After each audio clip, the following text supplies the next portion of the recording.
Hey everyone, my name is Saul. You guys might recognize me from the Redshift forums or the Redshift Facebook group, which I am a moderator of, or from my YouTube channel with quite a decent amount of tutorials for Redshift, and my Patreon, which is a little more dedicated to Houdini and Redshift workflows. I have been an active Redshift user for quite some time now, and I've been in close talks with the developers, and I ended up just kind of becoming a Redshift community management role, while also working on my own stuff for freelance and whatnot. And eventually this relationship kind of grew, and now I'm more of an official community manager through Maxon and Redshift. So I was actually asked to make a video covering Redshift RT. I've been fortunate enough to have actually been playing around with it for a couple weeks now, and so I think it'd be great for me to actually cover some of the basics, what works, what doesn't work, so that people kind of have an idea of what to do with Redshift RT and what to expect when they first start using it. So let's just get started. With the release of Redshift RT, there's just a whole new world of possibilities opening up. So I wanted to go over some of these new features, some of the limitations with the current beta, and how I personally believe you can best maximize the usage out of Redshift RT. So this is a relatively straightforward, simple scene. It's a car. I think it's about 1.2 million polys, not too heavy, and just a curved background and a couple lights. Now, the beta is missing some features, so I think if you're going to be using Redshift RT, you're best served by making brand new scenes and working with it from the start, just to avoid having any issues with older scenes which might have features that are currently unsupported. And I'll actually mention some of those features that are not supported as we go along in this little demo. So this is a perfect type of scene, I think, for Redshift RT. Product layout, lighting, shader look dev, ArchViz. These are the types of scenes, motion graphics especially, I think that will benefit the most from Redshift RT. And so I've got this render view open. You'll notice that we now have a new icon here, the Redshift RT button. And if we go to our render settings, you'll notice that we have a new tab section here called Rendering Engine. So this lets you switch from standard Redshift, which is now called Production, to RT mode. And you'll notice as I switch that certain options get highlighted or disabled. So RT mode disables the options that just don't make any sense for RT. They don't work with Redshift RT. And advanced mode currently does not do that also, but that's okay. All the options that we need for Redshift RT are actually available in basic mode. So progressive passes controls the quality of Redshift RT. I think 256, 128 is pretty good middle ground. If you need higher quality in Redshift RT, you increase this number. If you need faster iterations, you can reduce this number. And then we have our trace depth controls. And right now I think the trace depth is capped at around 8. So it doesn't go as high as production mode, but for most purposes this is more than enough. And so let's make a quick render with production mode. And actually something else, if you look at the render view, you'll notice that when I switch between these, different icons appear and disappear. So production mode has features in the render view, like isolate selected, select material and object, bucket mode, freeze tessellation. These work in production mode, but are currently not supported in RT mode. So when you click RT, you'll notice that our icon list gets significantly smaller. And eventually, I'm sure as more features get supported, we'll get more of those icons back. But let's switch to production, and let's just do a quick render here.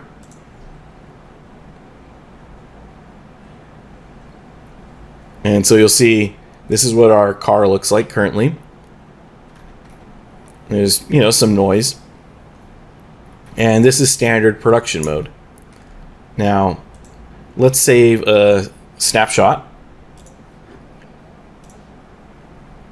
And now let's switch over to RT mode. And let's start it also. And there it is. It's already pretty much done. That's how fast it is.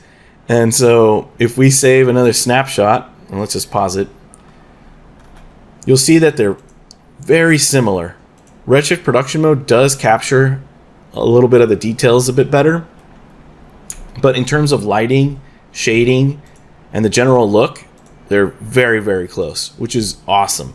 This means that people will be able to work in RT or in production mode and swap back and forth as needed. So let's say you're working in RT, but maybe you need a little higher quality or something like that. You can always switch to production mode and render out your scene and know that you'll get very, very similar results as you did in RT, which is great. That means you can work in RT, and then if you need, you can commit to a final production render. Or maybe you won't need to do that and you can just render completely inside of RT. So really cool. And let's actually start experimenting with our scene. So in my opinion, Redshift RT truly shines for layout, lighting, and shading purposes. So for example, if I want to move our car around, let's just slide this around. You can easily see how we can rotate our object and just get a very quick iteration resolve of our render. So for layout, you'll be able to just slide this around and kind of get a good idea of what things are going to look like in seconds. And all this is happening on a single GPU. So Redshift RT currently does not support multiple GPUs. It uses the display GPU. So that's something to keep in mind, that it's only a single GPU for now, but they hope to make that work with multiple GPUs. And as you can see, transforming objects iterates very quickly. We can also adjust lights very easily. So if I crank up this light, say to 2, let's warm it up. You'll see how fast it updated. It works with ASIS and supports all the standard post effects. So we have bloom, photographic exposure, a LUT on, and it's all working.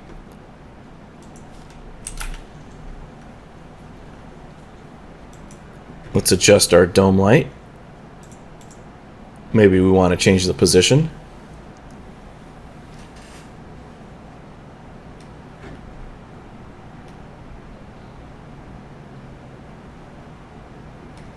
Something like that.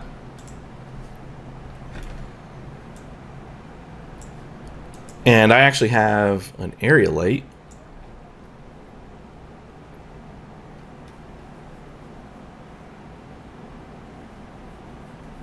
So let's bring that down, maybe somewhere right there. And most of the features on our lights are already supported, which is awesome. So area lights, distant lights, that's way too strong, and point lights, and even spotlights are all currently supported. And some of their options, so for example, the spotlight, we can adjust the cone, could adjust the fall off.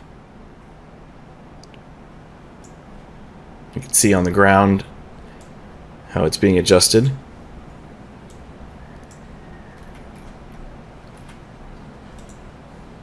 Let's go back to area. And you can enable or disable the visibility. You can change the shape. So right now I was using a rectangle. You could switch over to a disc. You could use a sphere. That sphere is really big.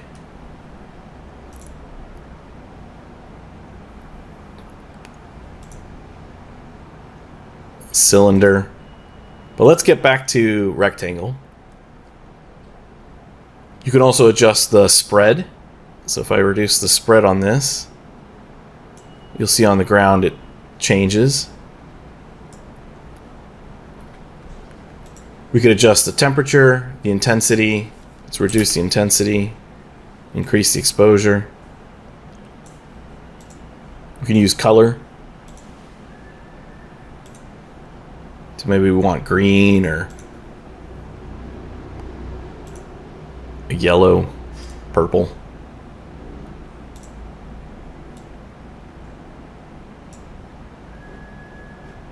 Cool. And I'm just going to disable it for now.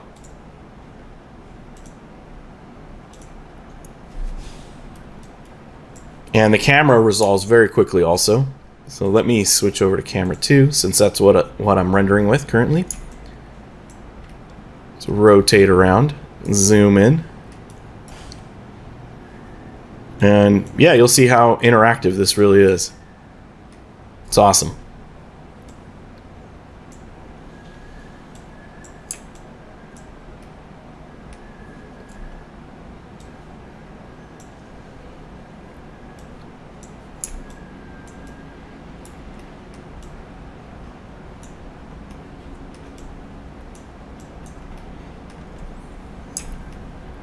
And let's move on over to shaders. And actually, let me change our distant light so it's a little cooler.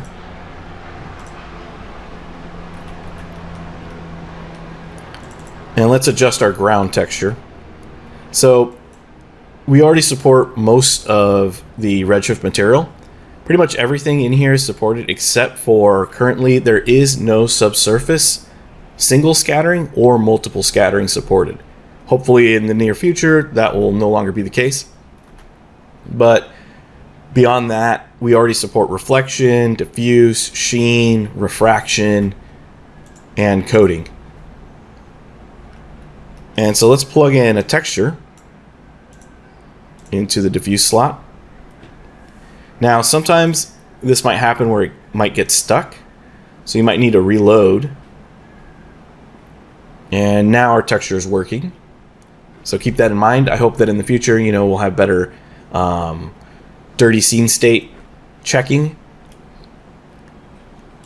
The standard texture options like color multiplier works.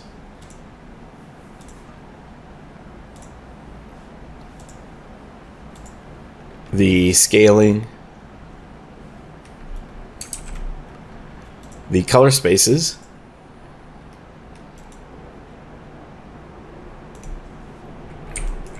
And even OSL nodes work, which is awesome. So I have this kind of like a colorful noise pattern.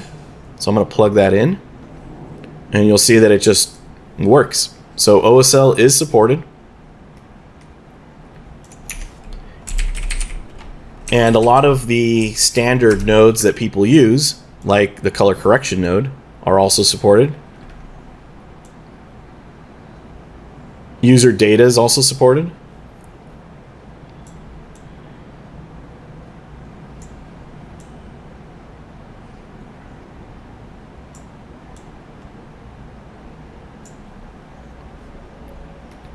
So really cool.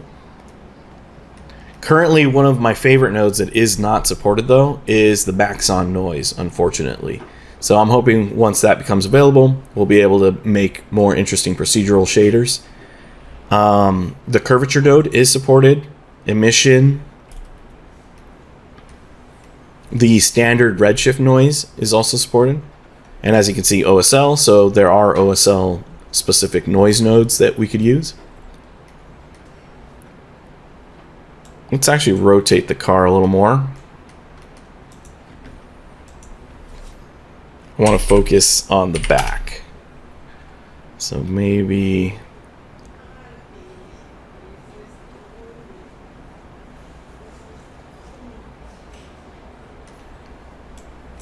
something like that.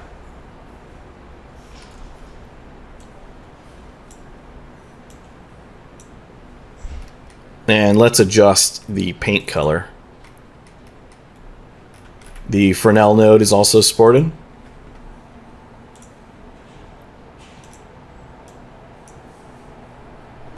And just by easily swapping around, you can see how quick this is to iterate with, which is just awesome. So people will be able to quickly iterate their scenes and try out different materials, lighting setups before committing or deciding to work with a certain look. And this lets you just quickly explore your scenes.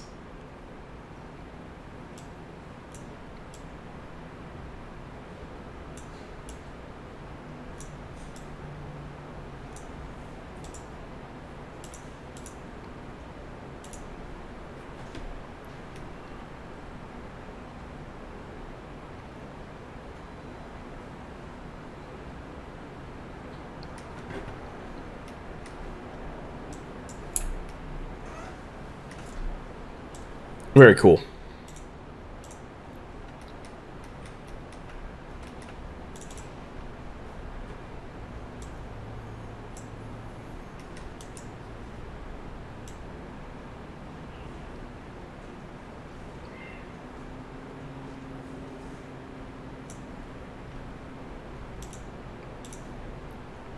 Nice.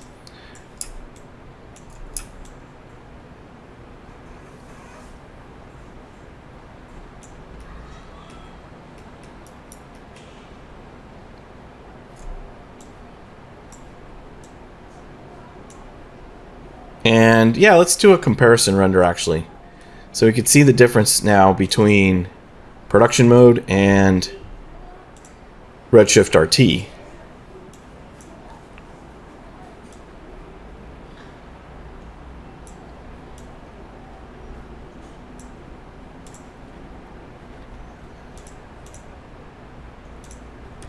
And actually something to keep in mind in terms of other features that are not supported. The proxies are not supported yet. Hair and fur is not supported yet. The Redshift particle primitive is not supported just yet either. And displacement, along with VDBs and volumetrics in general. So, and SSS, like I mentioned earlier. But for hard surface stuff, motion graphics type stuff, I think this is going to be just awesome already in its current state.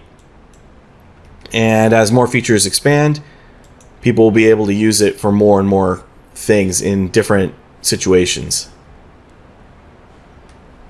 So let's try this. This is kind of cool.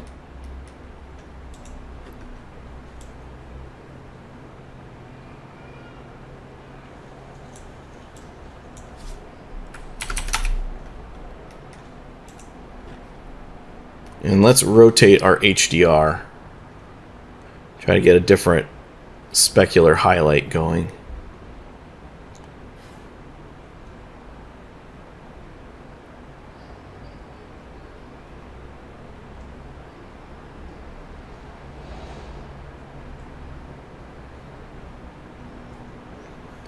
It's maybe something like that.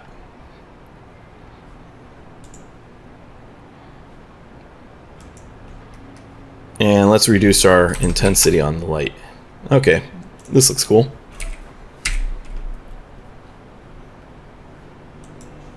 Maybe we could turn on our little area light we had earlier. And let's set this to temperature also. Make it a little warm. Let's hide it.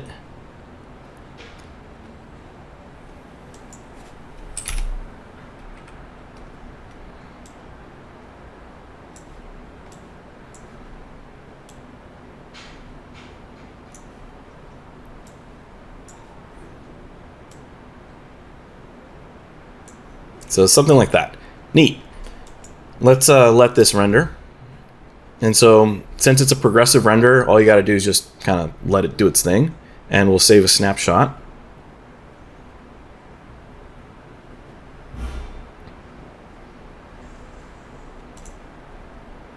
Let's pause.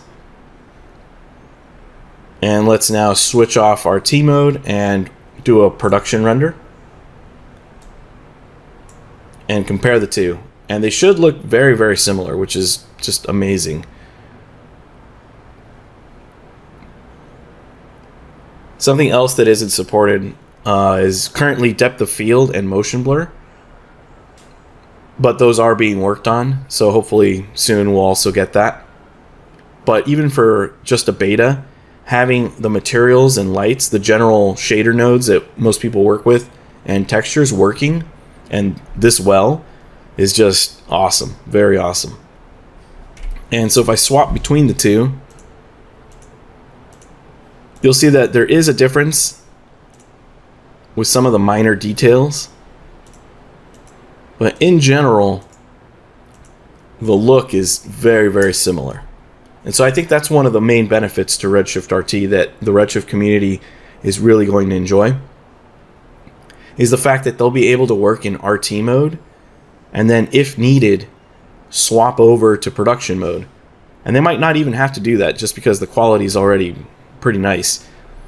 And they'll be able to make creative decisions on the fly in RT before committing to a slower, higher quality render inside of production mode. So if your art director says, you know, change this color, it's just right there. It's live. It's very fast. But yeah, that should cover some of the basics, some of the limitations, and the benefits to Redshift RT. And I think, you know, this is just going to be awesome as this develops. Please leave any feedback in the Redshift forums during the beta. So if there's any bugs or issues, we can fix them. And thanks again, guys. Hope you enjoyed the demo. Have a great day.